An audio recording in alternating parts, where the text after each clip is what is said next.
अंगद, कल के लिए तैयार हो जाना, तुम्हारे लिए एक प्रोजेक्ट है। अंगद के बॉस मनीष ने अंगद से कहा। सर, कौन सा प्रोजेक्ट और मुझे कहाँ जाना है उसके लिए? अंगद ने भी उतावलेपन से पूछा। तुम्हें अग्रसेन की बावली जाना है, वहाँ की फ़ोटोज़ खींच कर लानी है। लेकिन सर, अंगद अभी पूरी बात कर भी नहीं पाया था, तभी उसके बॉस मनीष ने कहा, लेकिन कुछ नहीं, तुम्हें यह काम करना ही होगा। लेकिन सर, ऐसा सुना जाता है कि वह जगह हॉन्टेड है। अंगद ने कुछ खौफ से कहा। ओ शट अप, ये कैसी बातें कर रहे हो तुम?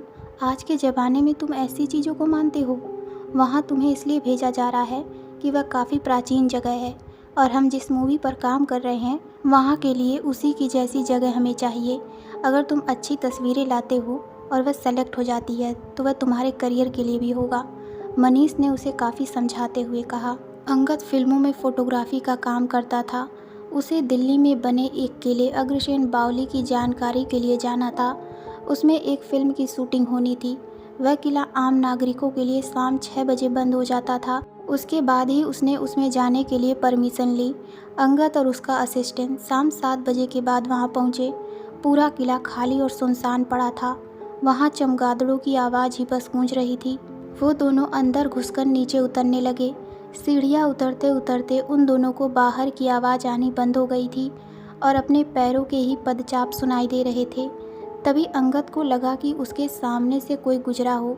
उसे लगा शायद उसका वहम होगा, इसलिए उसने अपने असिस्टेंट से कुछ नहीं बताया।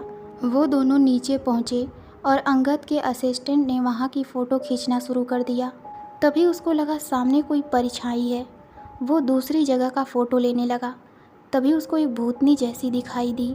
डर की वजह से उसके हाथ से कैमरा छूटकर नीचे गिर गया और ख़राब हो गया।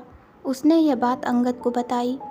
तब उन्होंने जल्दी से फ़ोन में 2-4 फ़ोटो लेकर वहाँ से निकलना ही बेहतर समझा, क्योंकि अंगद तो यहाँ आने से पहले ही घबरा रहा था और यहाँ पर आते ही अजीबोगरीब बातें शुरू हो गई थी। उन्हें कभी कोई परछाई दिखाई दे रही थी तो कभी ऐसा लगता कि जैसे उनके पीछे से कोई तेज़ से भाग कर गया हो। लेकिन अंगद ने सोचा यह शायद उसके अंदर जो डर है उसकी वजह से उसे दिख रहा है। लेकिन जब असिस्टेंट ने भी यही बात बताई तो कुछ पलों के लिए वो सोच में पड़ गया। लेकिन अंगद अपना दिल मजबूत करके फ़ोटो अपने फ़ोन में लेने लगा। तभी उसने देखा कि एक चुड़ैल सीढ़ियों से अपने हाथों के सहारे नीचे उतर कर आ रही है। खौफ की इस झलक को देखकर वह जम सा गया। वह वहाँ से भागना चाह रहा था, चिल्लाना चाह रहा था, लेकिन जैसे उसका गला किसी ने पकड़ लिया हो और हाथ पैर भी जैसे जाम हो गए थे। वह अपनी जगह से हिल भी नहीं पा रहा था।